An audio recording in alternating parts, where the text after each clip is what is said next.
it is something that I will advocate for all of my life. Even if it doesn't become my career, it's something that I'm very passionate about. And so is mum. And obviously, she introduced me to the plant, and I've just taken it and ran with it.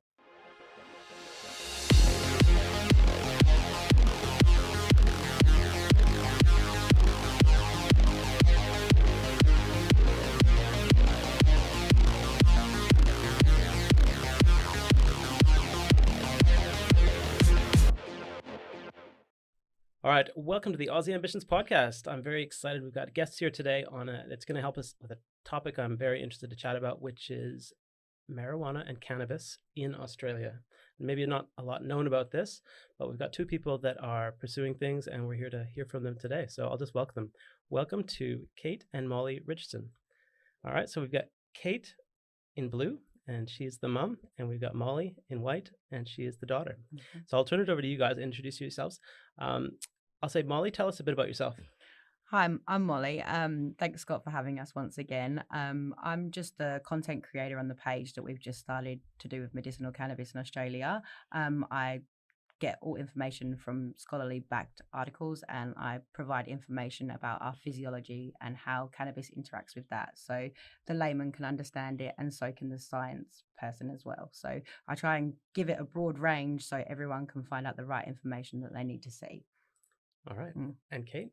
Hi, I'm Mum. Thanks for having us, Scott. I'm Molly's mum. We are creating a page at the moment to bring the stigma away from marijuana and cannabis, whatever you want to call it. Molly does all the writing and she's the clever one. I'm not saying that I'm not clever, but I just want to get it over so that the older generation can understand, because obviously I'm the older one. So this is a super unique situation. I think people are going to feel pretty privileged to sit in on this. So it's a bit of a chat. We do have the podcast, so it's people, listening on their drive to work. There's going to be a certain time people are going to digest this. We also have the video format, so on YouTube and other video channels. So it gives people a chance to just get real and hear from you straight. What I like about what you said is it's an information-based thing you've got going on. Maybe that just means awareness and just kind of talking about it.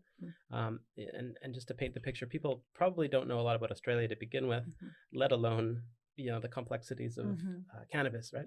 So is cannabis like a simple thing, or is it fairly complex in Australia? I'll give that to you guys.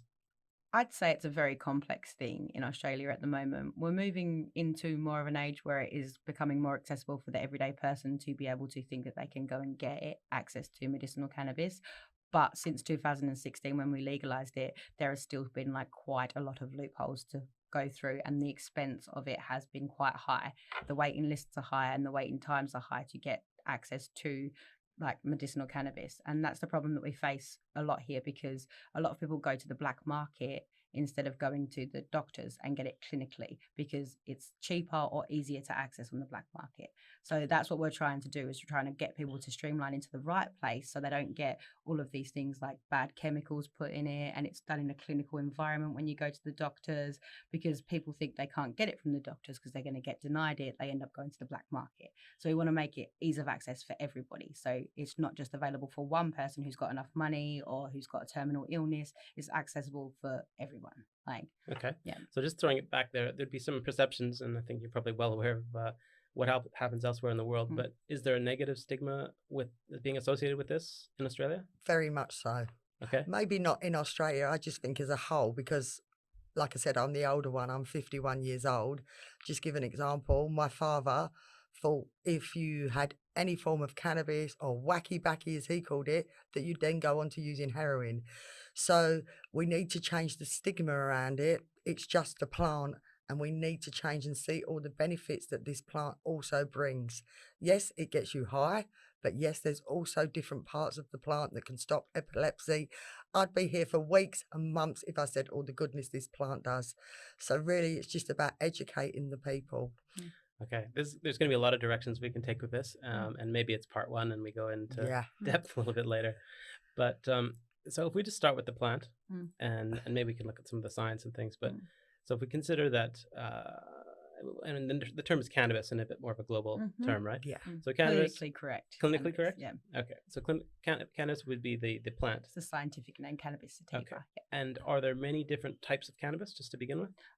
Well, we do have obviously two main strains that we base our knowledge on, is sativa and indica.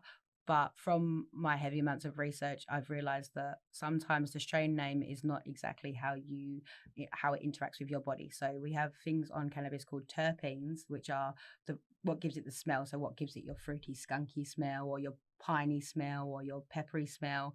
They more interact with your physiology just than the strain name. So with your indica and your sativa, that is definitely an indicator by eye to tell how a different plant grows. They're cousins. But when you have terpenes, it interacts with your body different. So you get a different bodily reaction from it. Whereas you don't necessarily get too much of a different bodily reaction from indica and sativa. They're just names that were made up in the 1700s. Okay. So when we're moving forward into learning more about cannabis, we'll learn more about the different strains and the science behind all of them. Okay. Yeah. So the opportunity that you see is to educate people and just keep them informed with either the benefits of it, or is it more of a lifestyle thing? Like, what's the main mission there?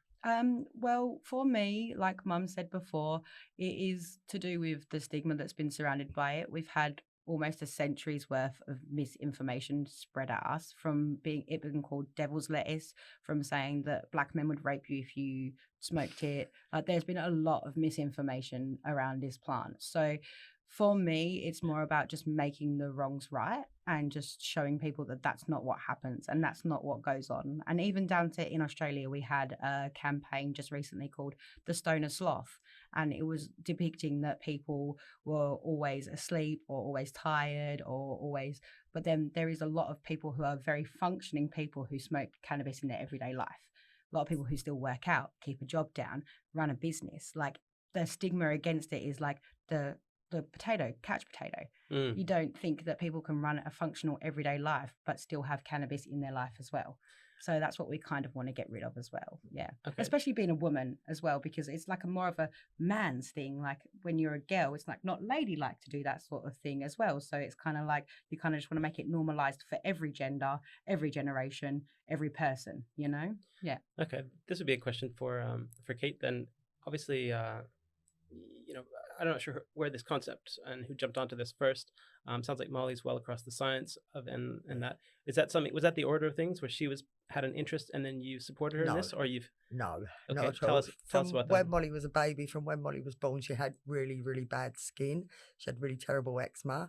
So me as a mum, the internet wasn't out. There was no social media. I used to have to sit down the library and read books on how to get her skin better. So I knew there was something else out there. So when she was young, we went to a Chinese medicine man. And when we moved to Australia, there was nothing. This was 16 years ago. There was nothing I could help Molly with her skin. We had to go to a normal GP. She got put on steroids. She put on 40 kilos in weight. We had a really bad experience. Then we started reading about alternative medicine, and there was a thing called hemp oil, which I actually knew nothing about. Started researching the benefits and couldn't believe that one plant could have so many benefits. You can even build a house from it. You can build a house from hemp and you don't get sick. It's called sick house syndrome. So that's when my journey started, because I was just so interested in getting her skin better, and I didn't know where to go because she was young. It was in the 90s, didn't have the internet. And then when we've come to the Gold Coast, we've been to Nimbin, we've bought hemp oil. And I brought some hemp oil back for me. Mum actually come on holiday to Nimbin and brought some hemp oil back for me to Perth. And we didn't even know about it before, and I started using it on my skin. I mean, I changed my diet as well, but that was one of the main contributing factors to my skin getting better. And Mum brought back some from Nimbin, and like the quality of it, the smell of it, you could smell the hemp, and my skin, the cracks, like the big cracks in it, would just be healed. Like, and I just couldn't deny what was happening. Like, it was happening right in front of my face. And Mum had introduced me to this hemp oil, and I just had to start researching more about it. And once you research more about it and you learn more about it, it's like I couldn't not tell people that. Like, especially people who are suffering like me with eczema, that there was a way to use something in a plant form, not from the doctors where I've had so many bad experiences. It's more a natural alternative. Like, that's interesting. So, and I think there'd be a lot of different types of people with different ailments or conditions where there's something that's considered alternative, but it works. Yeah, exactly. And it works for them, but then they might get some resistance with getting supply of it. Like, it's hard to find. It's hard to find. Was it hard to find in that sense? Like, or that, and was it regulated? Like, was it a bad thing to be walking around with hemp oil, or? Yeah, well, I have a funny story because before 2016, Australia was the only country in the world where you wasn't legally allowed to eat hemp seeds. So when I used to buy my hemp seeds, they used to have to sell it as a different product to being consumed, because hemp seeds are really beneficial for you to be able to eat them every day. Like, they're really good, high in omega-3s, high in fatty acids. But it used to be illegal to eat them, even though they're no psychoactive effect at all. So they used to have to sell me the hemp seeds and pretend that we were making face masks from it instead of consuming it, because it was actually illegal. So we couldn't get hemp oil, hemp seed for a very long time. There was only one shop that done it for a very, very long time before it got legalized. And now there's quite a few options on the market. But when we first started looking into it, it was very, very there wasn't a lot on the market. Okay. So look, and now we're 2021. Like you said, there's 2016. There was like a legality. Yeah, 2016 November. Is it the type of thing, like, I know there's other countries. I'm aware of what's happened in Canada. A few years back, New Zealand had a referendum. So countries are slowly. Have you been to Amsterdam, by the way? Yes. Okay. Yes, so there'd be how long did you stay? I was traveling Europe for about 4 months. Yeah, so I had a little bit of a stint in Amsterdam. All right. And yourself? No, I've not been to Amsterdam. Okay. Have you traveled overseas? Yes. Okay. So there's politics, there's sort of liberty and what you could do with your own body, lots of things there. But where do you think we are now? Or is it headed in the right direction, or you feel like there's still this brick wall of people just shutting it down for it being something that's bad for you? I just feel like we need to get it out to the older generation, but I'm not quite sure how to, because they don't use Instagram, and they might go on Facebook, because older people use Facebook more than Instagram, because a lot of the doctors now are on Instagram. But there's so much misinformation on Instagram with marijuana, cannabis, whatever you want to call it. There's just, because it's a worldwide thing, it's very hard to get across in Australia, because, like, from Canada it's legal, in the USA it's legal in so many states, and then you come here and there's so much misinformation. So that's why for a few weeks we've stopped posting on Instagram, because it's just too much information for people to have, isn't it? Yeah. But in regard to legalities and changing the way in Australia and how we're moving forward, from 2016 it has been a huge step. Yes. Like, from when 2016 started, there was no access. You had to be terminally ill pretty much to get it. Like, there wasn't high access to it. But in the last year, since 2019, 2020, I think we've jumped in giving prescriptions for CBD and THC like 200% or something like that. It's incredible. Like, in June 2020, Queensland just put 54 ailments that you can get medicinal cannabis for. So there is movement in the industry, and it's going to take time. Like, even in Canada and America, we had the 1990s with the movement, but we didn't really see huge movement till the 2010s. So you have to wait like a couple of decades. Like, it was only legalized properly here in 2016. So maybe we think 2026, we're going to be maybe at a dispensary stage, hopefully. The first dispensary just got opened in Australia last week. So okay. Yeah. I think that's where I was headed. Thank you for sharing that, because to be honest, I wasn't aware that it was even legal here. Yeah. You hear about it. Again, where do you get your information from? It's probably the key thing. Exactly. And if you're plugged into traditional channels or even social media, they can shadow ban you. Yeah. They can block you. Are you trying to get the message out, but do you find like you're struggling with messaging? Yeah, well, with Instagram and Facebook, we are not allowed to run any ads. We've been completely blocked on running any advertisements or anything like that. We got shadow banned for 14 days because I hashtagged hemp. And I know multiple businesses that we communicate with our community, they have been knocked down from hashtagging that sort of thing. So there is still, in the mainstream media, in their eyes, there is still a stigma against it. And that's sort of, even the UN has declassified it now. It used to be the same scheduled drug as heroin, but the UN in 2020 declassified it. So it's declassified by the UN, and hopefully every country now listens to the UN and they declassify it too. But we can only hope. So, and the mainstream media, from the UN's declassification, hopefully they can take us away from being that shadow ban, because we're not trying to promote drug taking, we're trying to promote healing. Yeah. And I like what you're saying about, the specific experience that you had about, the benefits it had for you. Either it just worked, or it worked over a period of time. So you had to give it a bit of chance. Was it sort of like instant, or you had to give it a bit of time because you were almost desperate at that point. You would have tried a lot of things. So it was instant. Oh, okay. And my other son, I've got a 13-year-old son who's my Australian. He's got trouble with his eyes, and we actually get droplets and put hemp oil in his eyes, because people used to say to him, he used to get so upset, "Are you stoned?" because he's got such red eyes. We started putting the hemp oil in his eyes. He's now he's got the most amazing eyes you can ever imagine. Quite ironic, actually. Yeah, it's very ironic. Yeah, that's right. A good point. Look, and that's where the whether it's a symptom or it's people are almost desperate for something that hasn't worked. Meanwhile, you could take some pretty harsh drugs in other scenarios, and of course, there's lots of different industries involved with that. So, is there an industry here? Like, are there people that are growing, farms of this stuff, and is that a bit of an ecosystem? Maybe do you know about that?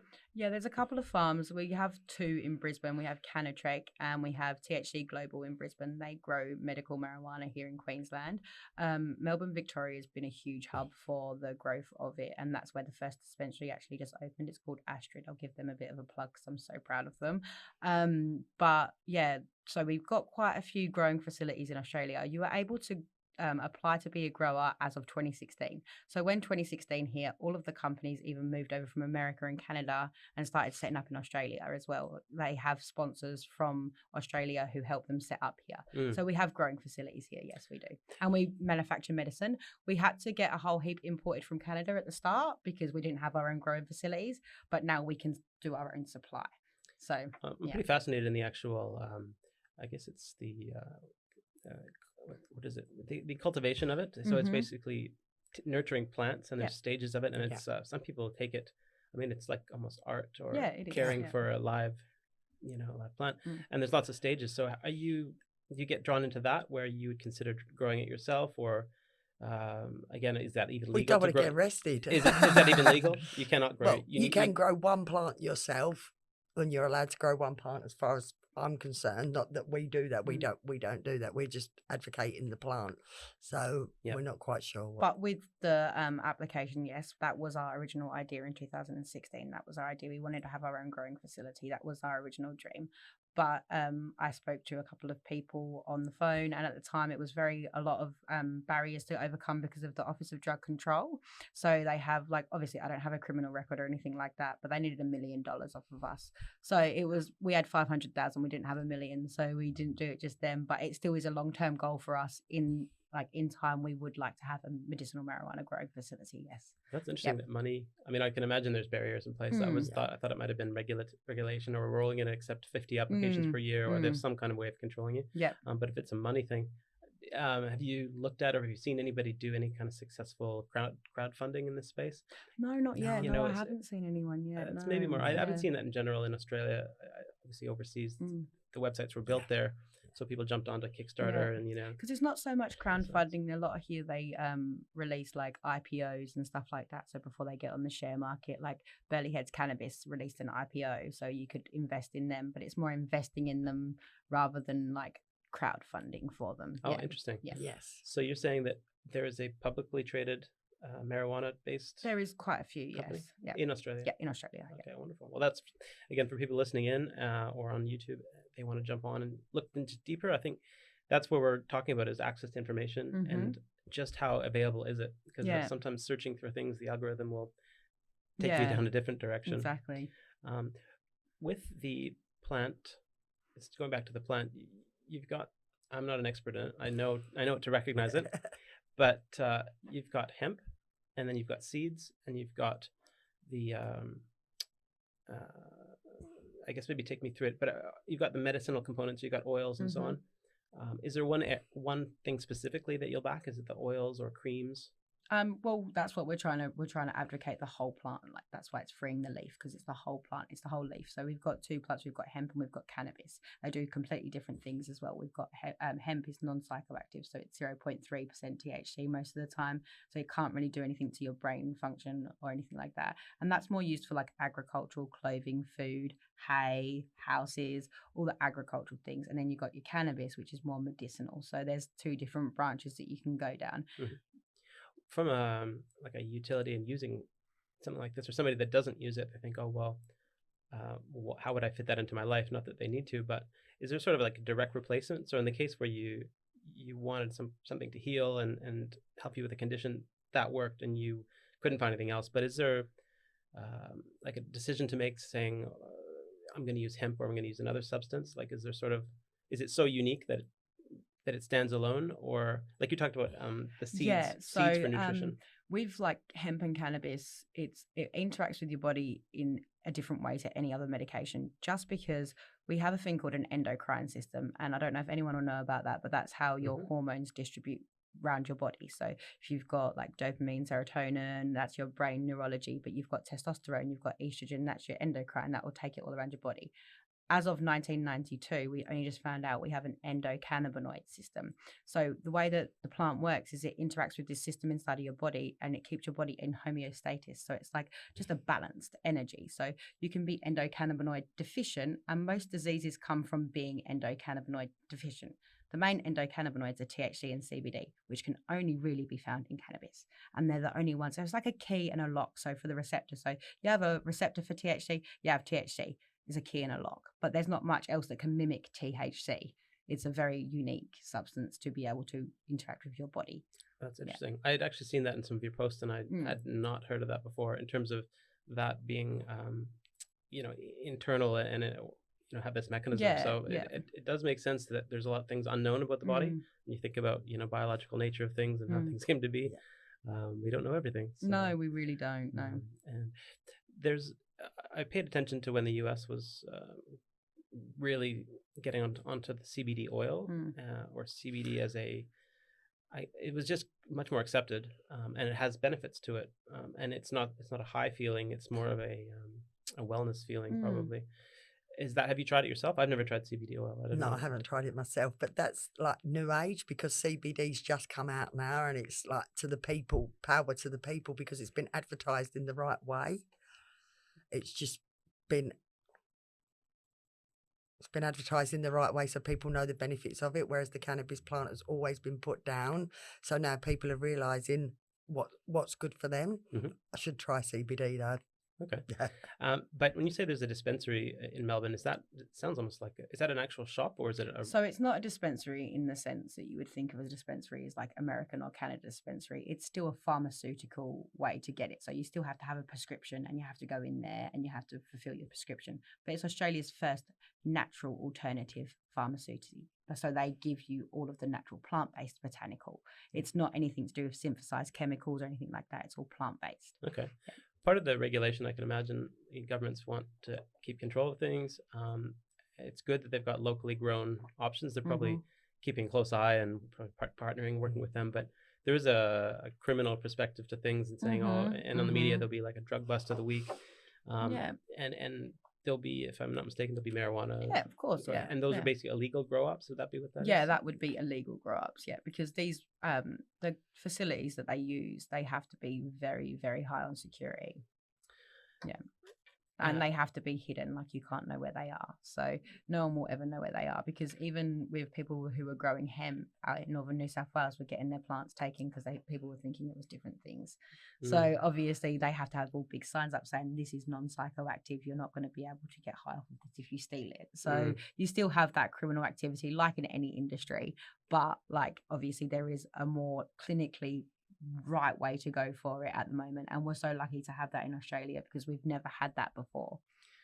Yeah, it's a fascinating area, and I think a lot of people are interested in the criminality and the for sure, it's a sensationalist. But even in the media side of things, or even the movies and film and there's a great, you maybe probably watched Underbelly over the years, and so again, for people listening in, it's fairly well established series, and they've done a few cracks at it, but it highlights the underbelly and maybe the old days of Australia, but it's more modern takes on just what people are doing. And marijuana was part of it, drug busts and things. But then you see that exactly right. They're growing. They have these remote grow ups, but in the fields that you hard to detect. But then they have aerial shots and look it up for that. So we have some sophistication to crack down on that. So. What about the dark market or anything like negative? Is there outside marijuana coming into the country that you're aware of, like in terms of it's mainly obviously your mission is on the medical side of things, but do you see things happening that are hurting your cause? Like people are just Oh, for sure. Yeah, for sure. Because like when I said earlier, when I come into the studio, because I was new to Instagram, because I'm the old duck, I'm the old person, I just couldn't believe what I was getting sent. Do you want to buy this? Do you want to have, like, hit me one more time on this bong? Sorry, I don't want to do that. I want to talk, as I feel knowledge is power, because I've been brought up my whole life being told that it's a gateway drug to something harder. And now I've watched so many documentaries on it's a gateway drug to get you off of opioids. So I just feel like, me personally, as a 51, 52-year-old woman, I've been given the wrong information my whole life. I wonder about how much of it is maybe how it's used. So I'm just thinking, obviously the smoking it is how I was That's how we heard all it, think that it think of is. it, right? Yeah. But is there a line where it's like, okay, smoking it? Maybe there is medicinal parts to that. You've got glaucoma. You want to Yeah. ease pressure. Smoking it will help. Mm. But so is there another method of delivery, like eating it, or oils or creams? Yeah, oils, creams, hash cookies. There's lots of other ways, but obviously the right way to do it is to get in touch with the doctor, and they will work out the right way to consume it for yourself. Because, like we say, we're not medical people. We're just giving information out about the benefits of the plant. So obviously there's the real medical.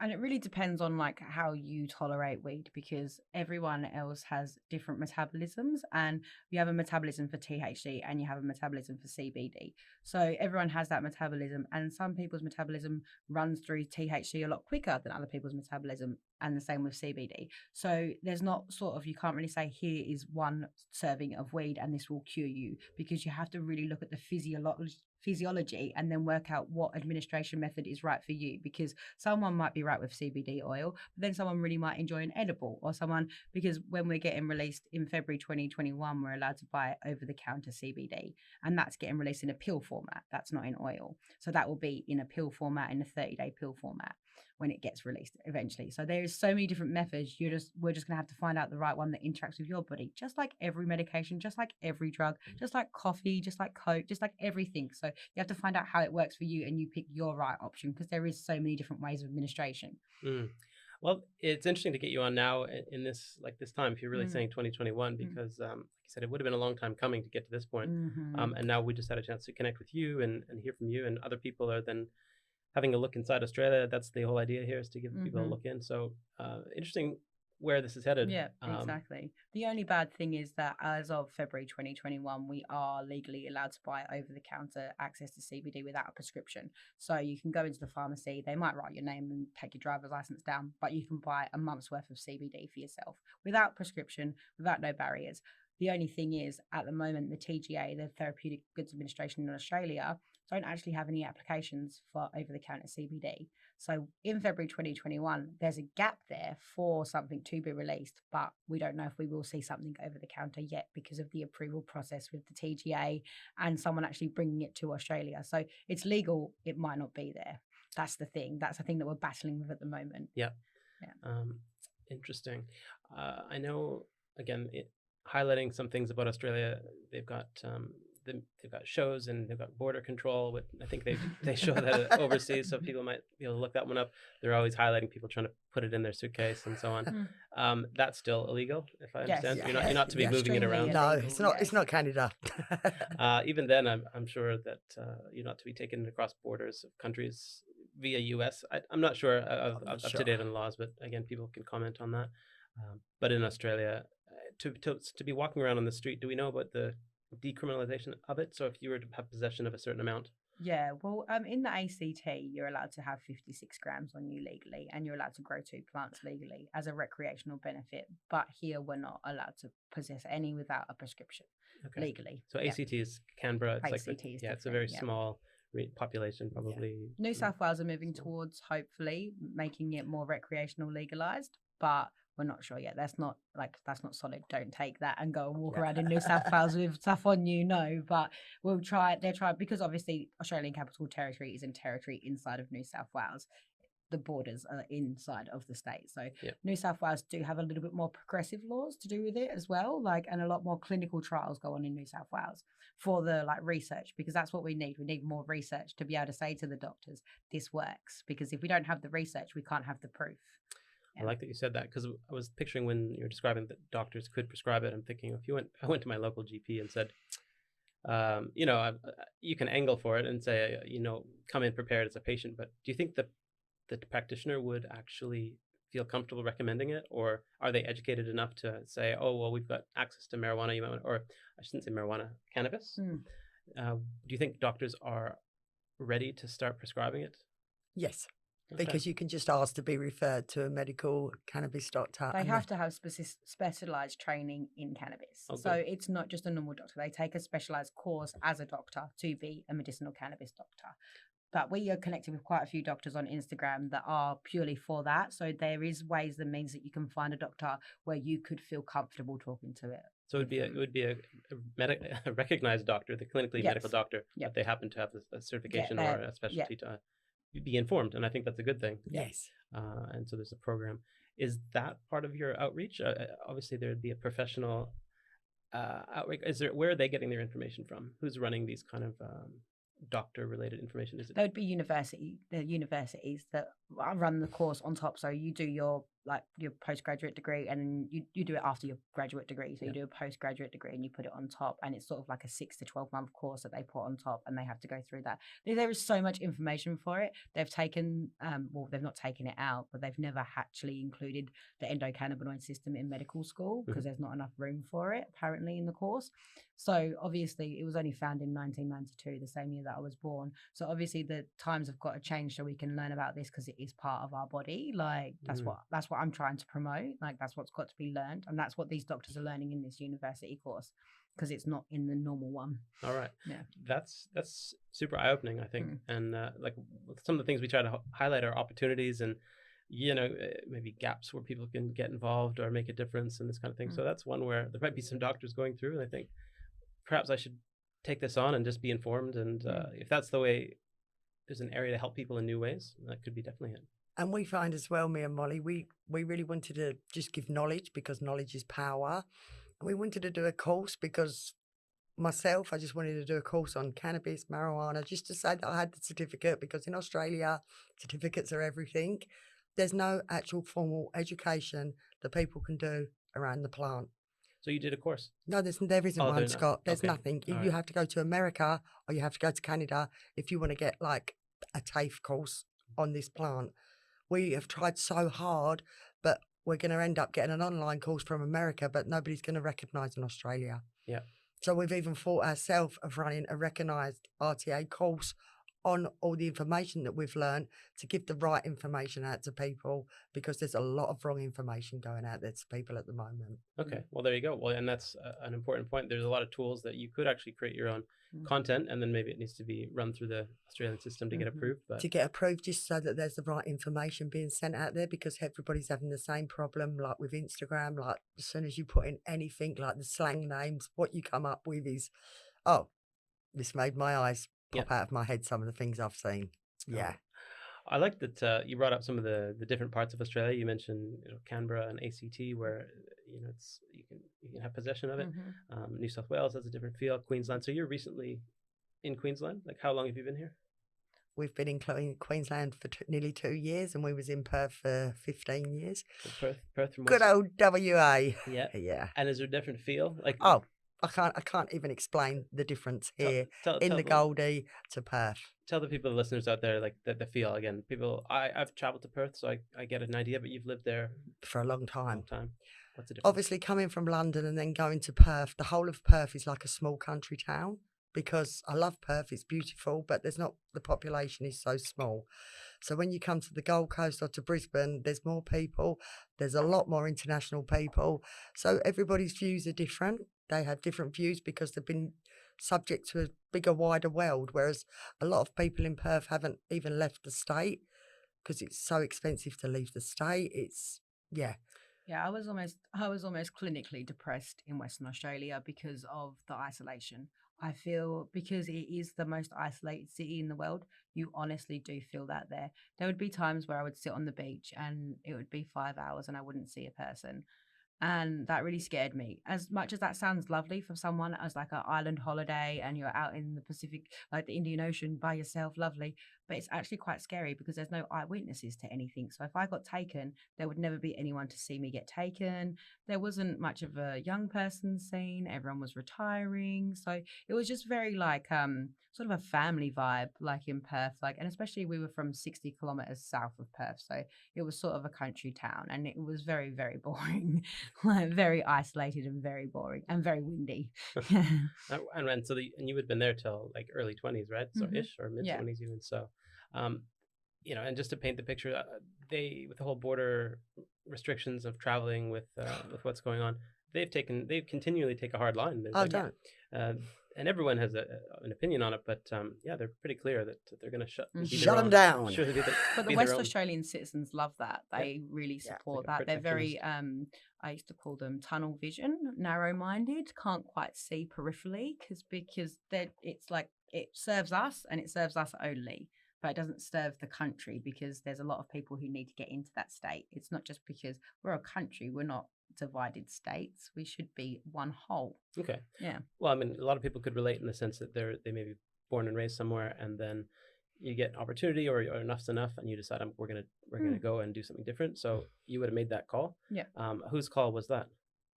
I started traveling and I got really, really depressed around Perth, and I come here 1 year and I just come back and I was like, Mum, I have to move there. If you want to come, I think you'll be a lot happier there too. So Mum sold her house and we moved together. Wow, sold your house. Yep. But we come here from London when Molly was 12. So we come for a holiday first, and I did think, what is this place? It's amazing.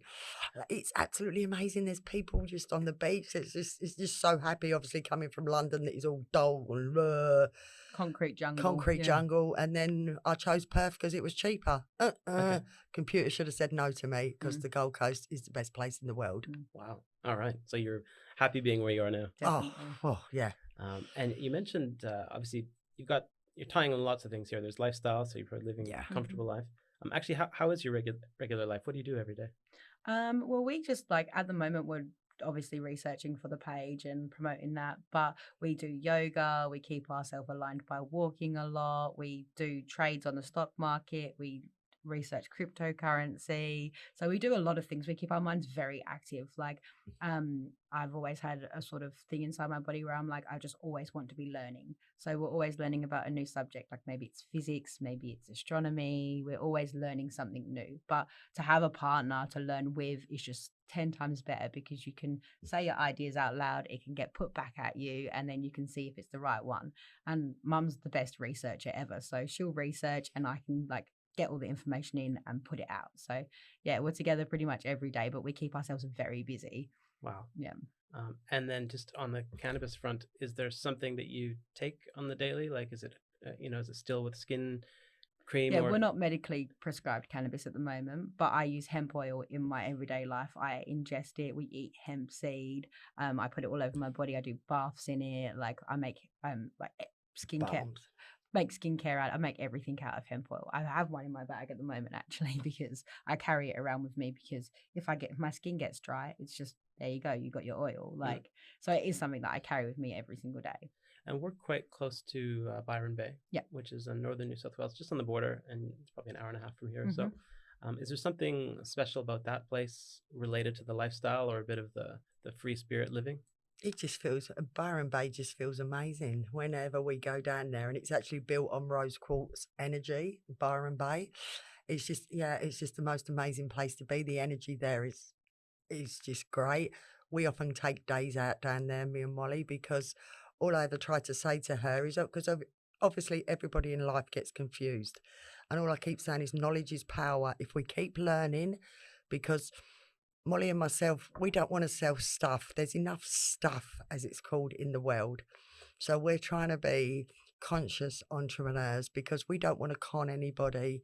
And if we buy something off the internet to sell it to the next Joe Blogs, we're making $20 off of you. And that's not what we're about.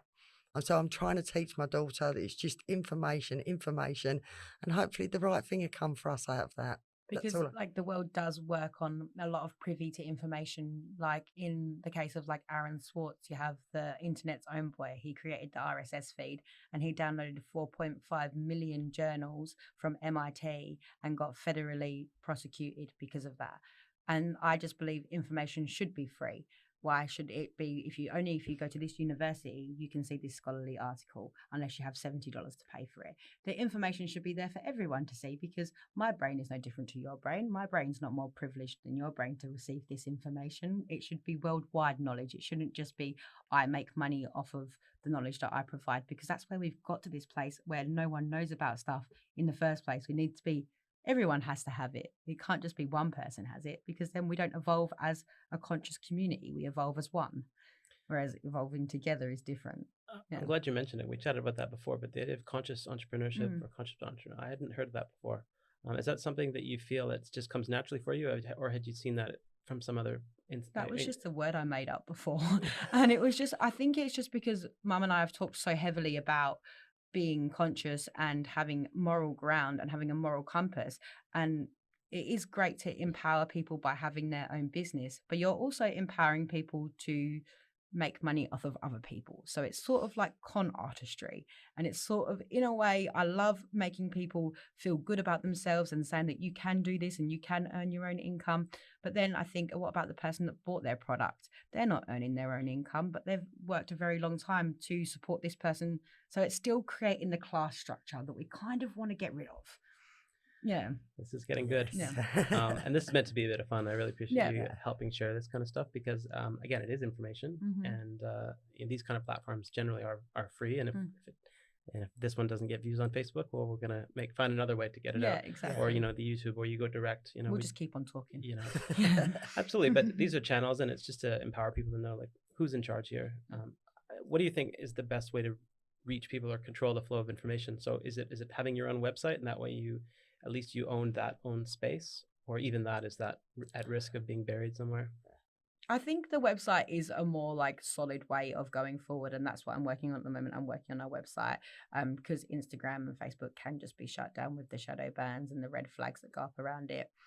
But to me, physically, like, you have to get out on the street, you have to like talk to people, you have to have these interviews, you have to talk and vocalize what you mean, because sometimes black and white on a piece of paper, it doesn't really resonate with people. You're not planting the right seed. Whereas that's why I love having Mum with me, because she's able to explain it in such a layman way that the everyday Joe blogs can understand. Whereas I read through a scholarly article and there's not many people that could understand what that said. Until you get the biography and you just explain it in a layman's way. So that's what we're trying to aim for. Yeah, it's a challenge if people don't have the attention span. No, exactly. Yeah, so you need a TikTok video of how to use CBD. Yeah. So we've tried that. Yeah. Have you tried it? Yeah. Yeah, it's good. I like to hear that you're trying, because I feel like you can discover little patches that they haven't blocked off yet. So that's your chance to sprint. And so I guess it's just networking, hard networking, and just trying to get out what we believe in and all the information that we've provided and stuff like that. Yeah. Without being stoner people. Yeah, exactly. Being classed as that, because we're not that. I'm just an educated woman. Yeah. And so, and like you said, there's a sort of a what's the general vibe out there? Do you fight a daily battle with negativity on this, or is it generally you surround yourself with people that are supportive, and then that's just a good world to be in as well? Well, we surround ourselves. We're on LinkedIn a lot, so obviously in the USA and in Canada, the outlook on marijuana is so completely different to Australia. So even myself 3 or 4 years ago, I didn't think it was bad, because I was posting on LinkedIn, and we've got 15,000 connections on LinkedIn. It was just a great way. But then when I went onto Instagram, it was like, whoa, what's going on here, babe? Molly, what's happening? It's just so been taken a different way in Australia. So I feel that we need to get the knowledge out there a little bit better than what it is. And I'm not quite sure how we do that. But we do face negativity because Yes. there is still a stigma in Australia against, it's not only just smoking it, it's even just using it as a medicine. Like people would disregard it because they think, oh, it's just pseudoscience.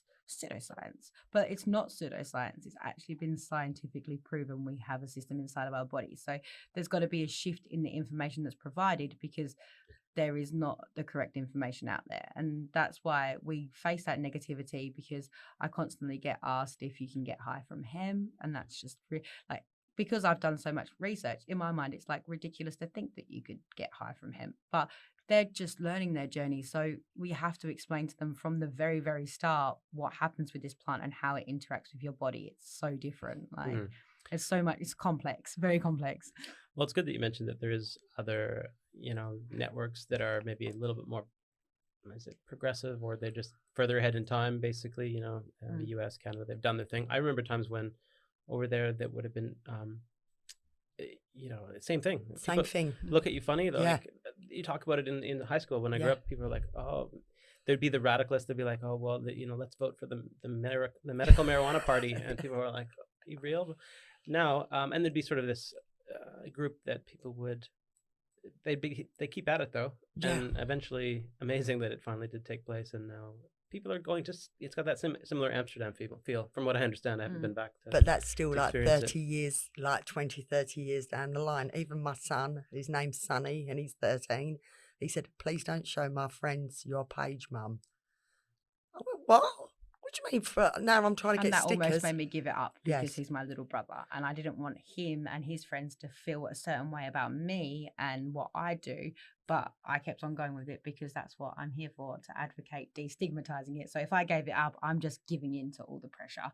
So I kept on doing it, I really like to see that there's a continuing effort, and there's two of you, so that helps, I think. Does it help having two people on it rather than one?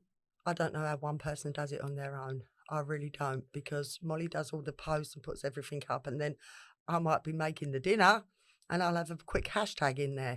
Whereas a lot of businesses will be having a dedicated person just to do this. But even like they might even not just have one dedicated person. A lot of Instagrams and marketing will hire a content writer, like a digital marketer, a logo designer, a website designer, but we do that all ourselves. Like that's something that I take on myself because I like to have the feel that me and Mum can talk to all the audience and it's still a personal connection. You're not talking to a bot. You're not talking to some random. It's still a personal connection with us too. Like it's when we're never going to leave that, because I like having the connection with the community, and I will never hand that over because I have trust issues. I have huge trust issues, maybe. Yeah. That sounds like an entrepreneur thing. Absolutely. Yeah.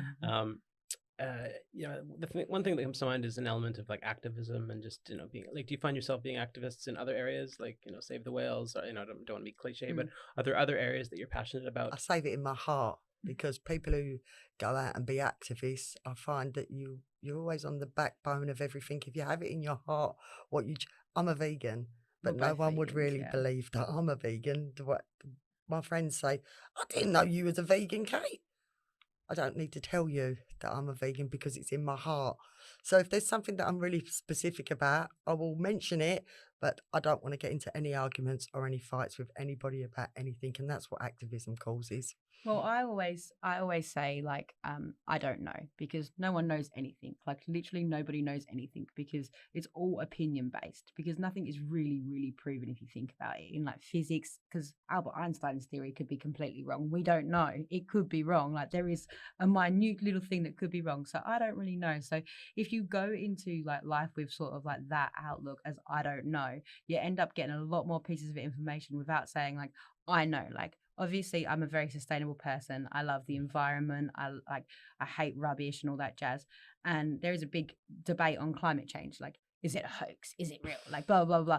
But I always say to people, like, my sort of like one sentence is, yeah, well, if climate change is real or not, obviously that's bad. But we don't want to live in squalor, do we? Don't throw your rubbish on the floor. Like, we don't want to live in a dirty place. We want to live in a place where we can look around and it's clean. Like, people in Thailand, it might be hotter in Thailand, but they don't want rubbish in their seas. They want the rubbish out of their seas. So at the brunt of it all, there's always a reason to be a more conscious person, even if it's not for climate, even if it's not for anything else. You can always give yourself a reason to be more conscious. So like you kind of have to like not argue with people, just give them slight like little nudges and slight little like sentences, and then that sort of seems to work better for us. Like one word sentences, and then just sort of leave it and go, because the battle doesn't ever get you anywhere with people who have like their mindset in that way. So yeah, we get into all different spiritual things as well. Yeah, we have like a vast array of like things that we like to learn about. That's it. Yeah. I imagine that is going to be a concept that's going to resonate with a lot of people. Being conscious, being an entrepreneur. I mean, we chatted a little bit before about how people spend their lives and how people get caught up doing different things. People have, like it, maybe in Perth where you were, it's for like people are working a certain amount of hours per week and so on. Maybe just recap that for us. Right. What's your feeling? The way that I've been trying to bring up my children is I call it the 40-40. You don't want to work for 40 hours a week for 40 years and be retired for 5 years. The balance to myself, Scott, is off. It's wrong because you work so many hours of your life just to put food on your table. So that's where we're struggling with a little bit at the moment with being conscious entrepreneurs, because we don't want to con anybody. So that's why we're just doing a free the leaf information page at the moment. Wow. And what's meant to be will be, and some luck is going to come to my beautiful Molly's way because she's amazing. I mean, it's super interesting that there's a generational aspect. So again, mother, daughter, and you've got other kids as well? I've got 2 other children, yeah. Are they, and you would have had, is it a feeling that you discovered this? Like, have you always had it, or when you came to Australia, you realized that there's maybe just the spark was there? Or have you always had this feeling? No, it's Australia. Okay. Because it's so beautiful. There's so much to see and do that why do you want to be spending 40 hours a week? Like I used to work in a bank. Why would I want to work in a bank anymore? I can't go out that door. I can't get out into the fresh air. So isn't that interesting? So, and people listening in probably from overseas, and they're hearing what life might be like here, and it's so foreign as you can imagine. You might not know what Sweden is like, for example. No, exactly. And you're listening and you're like, oh, that's fascinating. What's the fabric of society? So imagine that context. And I can imagine that you have an appreciation because you knew of another way. You know, you're here. You can see what life's in front of you. Yeah. And the trade-off is more of like a shock. It's like, how can I justify being at work for 40 hours? Being inside with no daylight when I've got a beautiful scenery outside. Yes. And I just knew there was more to life as well. So that's why we started another business in Perth, which was construction cleaning, which ended us being owed a hell of a lot of money because we didn't get paid. Wow. Okay. So there's some entrepreneurship stories even within this. So was that out of necessity? So you would have come to the country, settled in, and you worked in the bank? I worked in a bank up until we decided to open our construction cleaning company, because I knew there was a market for that there, because Australia's being built up at the moment. So I knew there was a big opening, and we kind of just took over Perth. We was 7 girls who wore pink construction tops and went on to every site in Perth and cleaned police stations, cleaned hospitals, cleaned schools, cleaned like 11-story apartments, the state administrative tribunal. So we just and as much as it is it's because we were like women in the industry. It was different. It was something new that they had never had before. Pink hard hats, pink socks, like a bunch of girls who were 23, and I hired all of my friends. So we had the market down packed, and it didn't fulfill me in the way that I thought it would. Like when I first started the business, I remember saying to Mum, like, I've never had this much money in my bank account, but it doesn't make me happy. So you have to find what fulfills you and your soul rather than just money and greed, because that's when you kind of not really living an existence that's worth anything, I don't think. That's interesting. I'm glad you mentioned that, because I think one of the questions would be, was that a misstep and that you'd rather have been doing something different looking back, or you think that helped you get just an understanding and then you were in a better place to do what you're doing now? Yeah, because I always say to Mum, like, I am so appreciative for our cleaning company because it taught me all of the things that I know today, but like I wouldn't want to do it again because of the power trip, the competition, and it wasn't something that was fulfilling my soul. It was just a thing to earn money. And I don't really understand the power trip and the egotistical nature of a lot of men on site. It was really hard to deal with as a woman in industry, because I know you have a lot of like empowerment and they hire women in construction, but that's not in real life. Like if you go to a construction site and you have 60 men and you have 6 girls, there is a very, very vast difference in like how one group of people feels and how the other group of people feels. There would be an interesting Completely. yeah, and it might be worth mentioning just the thread of that, again, on the social fabric of things, like, again, people not necessarily aware of the Australian landscape, but is there a like a gender bias or things that are obvious? Like you maybe experienced, you've got a women's cleaning company and you're going into a men's maybe dominated industry. Yeah. Was it clever in the sense that you could build a business well, or was it almost like not seen as like, what are you doing? Like, this is not appropriate. It was easy. It was easy. So it was very easy because it just went to show that sex sells, because Molly was 23 at the time. And we had me and my friend who was my friend was 45 and I was 48 and the rest of the girls was under 25. Can you imagine taking 7 girls who are under the age of 25 to a construction site? We got the contract every time. So what I'd do is stand out the back of the van, send all the young girls in, ask who the supervisor was. Then in I go, oh yeah, we'll start you next week.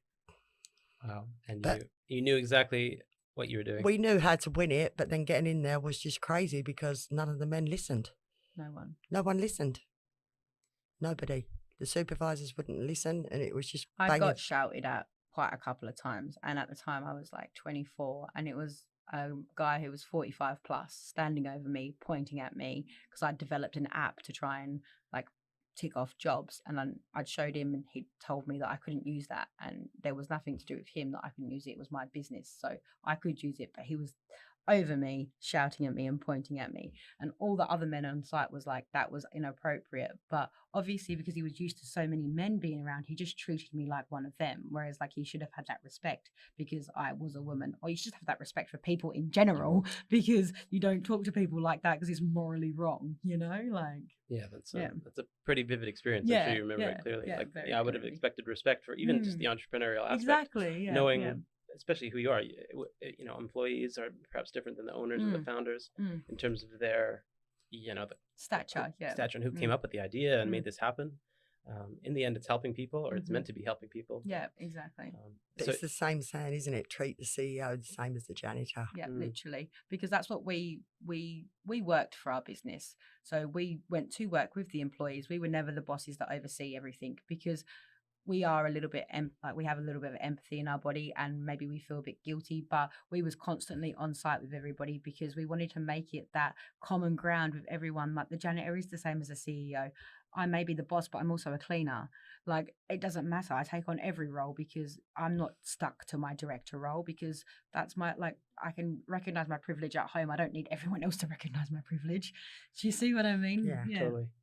I think for the first time we've come across a story where there's multiple levels of entrepreneurship, and I think I feel like this is perhaps the highest order, the conscious entrepreneur, because if you imagine people that are struggling in their day job, 40, what is it, 40 on 40? Yeah, 40-40. 40-40. Yeah. 40 hours a week for 40 years. Okay, I'm going to remember that. And that is the experience for a lot of people. That's the game of life. That is the game of life. And a lot of pressures, and I guess there is room for doing that for some people, as long as it's a conscious thing and there's a nice trade-off. Let's acknowledge, like, they might just have the hours outside of work are glorious. They clock out and they're at the beach and they're in the surf, and that's definitely, but as long as it's a conscious thing. It's the ones that are not conscious, that's that whole societal, like, you're just plugged in, right? And you're plugged in and you're not aware of it's sort of like keeping up with the Joneses, because not many people actually know what they truly want. And that was one of the biggest pivotal things. As when I gave up the last business, we asked each other, what do we actually want? What do we actually like? And not many of the population know what they truly enjoy. They don't do it as a career. And when I was traveling, I noticed a lot as well, because I'd just given up the business and I was sort of in the bit in between of entrepreneurship, not really working on anything too hectic. I was just traveling. People ask me, what do you do for a living? And it's always that question. It's never like, what do you like? Like, I like painting, but you wouldn't want to ask me about that. You want to ask me if I want to go sit in a call center and I talk to 200 people a day. That's not an interesting conversation. There's so much more interesting stuff we can talk about, like physics, the planets. Like, there's so much more interesting stuff than your job every day, because it's not what fulfills you. What fulfills you is your outside activities most of the time, because not everyone's an entrepreneur and can do their passion every single day. And that's what I'd like to tell people is, like, even if you can't afford to do that passion every day as a career, just try and find that passion and do it a little part of your day. And it could become your career eventually. Like, find what you like, because no one really knows what they like. I didn't even know what I liked until like I started finding myself. Like, a lot of people can't really put their finger on what you actually want, except for materialistic things like a house, a car, and a sort of like a husband, like they can't really say what they want. It's amazing. Yeah.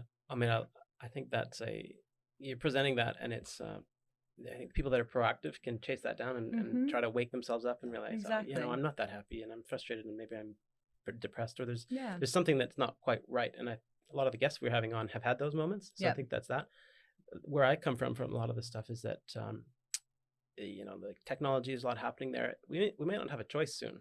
There might not be people hiring for the 40 on 40. Yeah, 100%. So what is, people are staying at home on the dole and unemployment and trying to, and then we're talking to them about entrepreneurship. Like, it's so scary, the cliff that it seems to be. It's automation, it's robots, and all that stuff. I find a really interesting topic of conversation to talk about is the universal basic income. They talk about it a lot in the US, and I think absolutely across that. Yeah, I feel like that's a really interesting subject to talk about, because at the moment, what I just said previously to passion and stuff like that, people don't get to have the opportunity of that because we have a society that is based on money.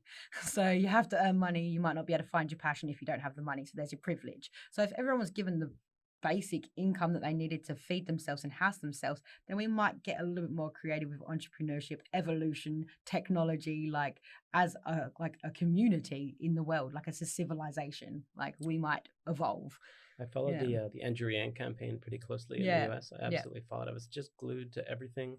And that whole movement, I know that it takes a while, a few cracks at it before things get taken up. So stay tuned. It would be really hard, because it's like a whole new way of living for the whole world if we introduce that. But you got some pretty good backers, and it's people doing the technology that are most awake. Exactly. They're like, we are doing this. We're building robot trucks. Yeah.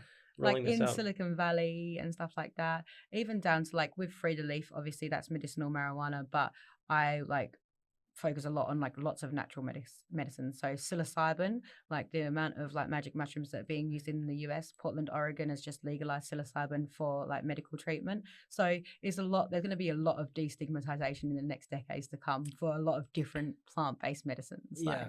What's your feeling for the future? Like, do you get good feeling from here on out, just because it's going to be a spectacular chain of events? I do. It's just patience, a lot of patience. You have to have a lot of patience, because it's not instantaneous. No way. It takes a long time for it to but it will be there in my lifetime. I hope so. Yeah.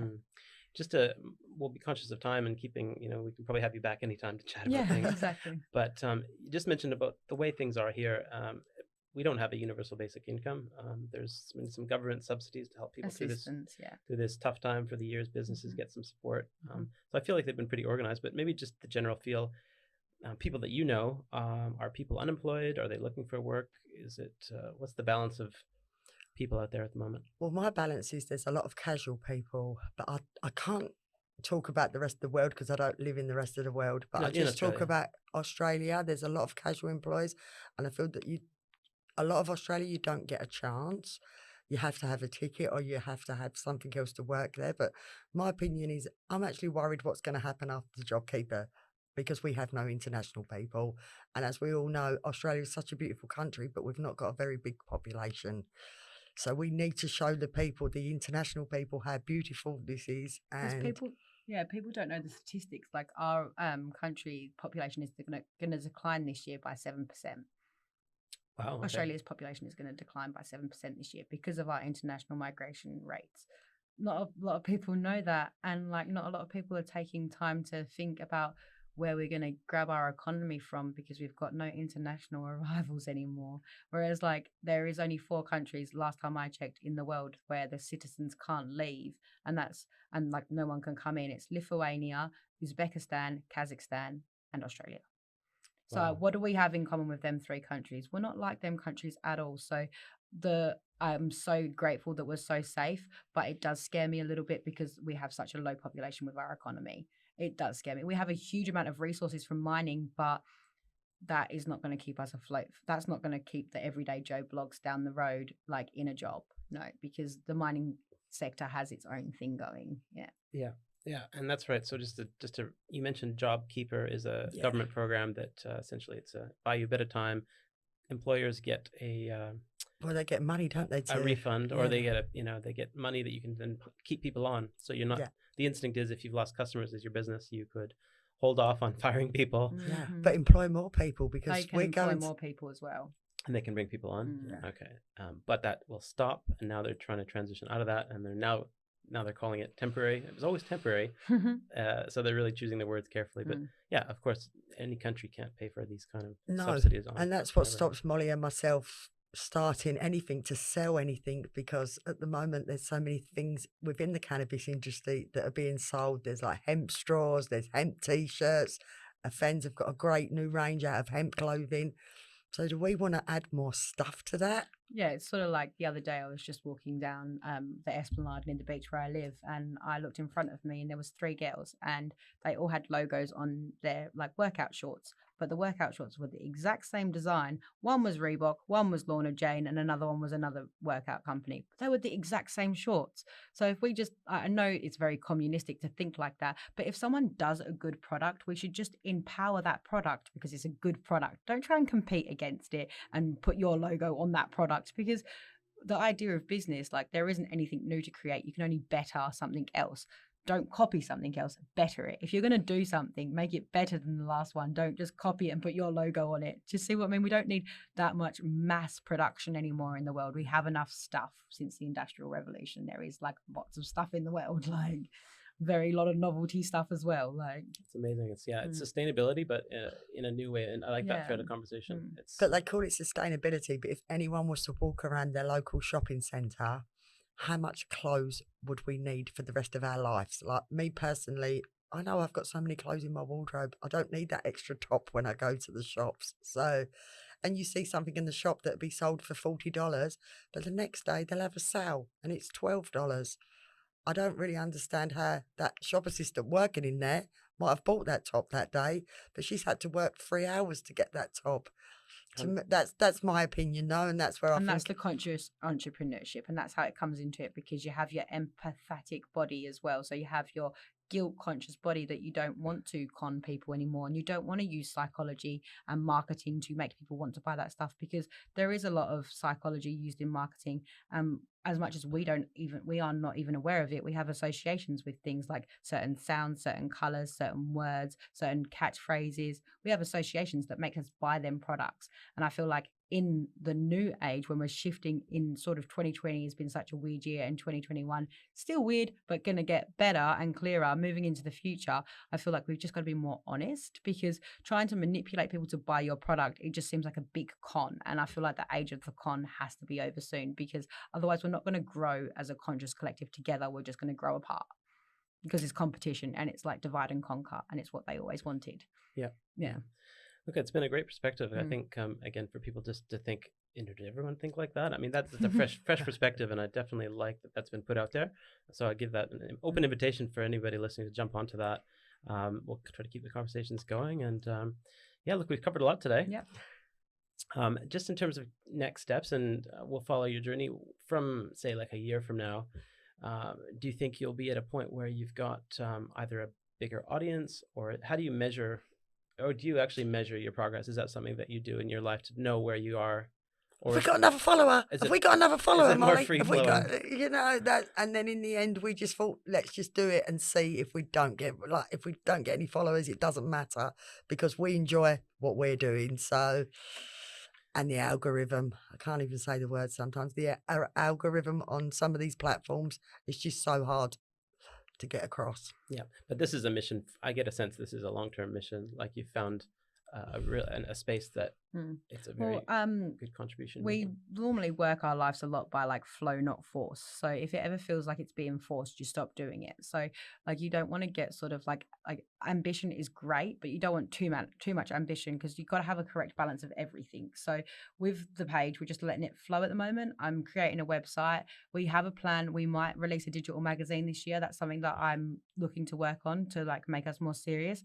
But it is something that I will advocate for all of my life, even if it doesn't hasn't become my career. It's something that I'm very passionate about, and so is mum. And obviously she introduced me to the plant, and I've just taken it and ran with it because it interested me like wholeheartedly. So that's something that will be part of my life, and I'll be an advocate for the plant all my life, but I'm an advocate for very many other things as well. So who knows where it's going to take us? Like, it could be anywhere. All right. So if we were to point people in one place that they can keep track of things, we'll get our videos up, but where can they follow you? Just on Instagram. If you search for Free the Leaf with the number 3, that's where you'll find us. At the moment, I'm just working on the website, so we'll have that up and running very soon. But our Instagram is like our biography, so you can go through there, and I look back on my old posts and I could spend 20 minutes just reading and learning myself. So it's not a quick thing. You kind of have to go through there.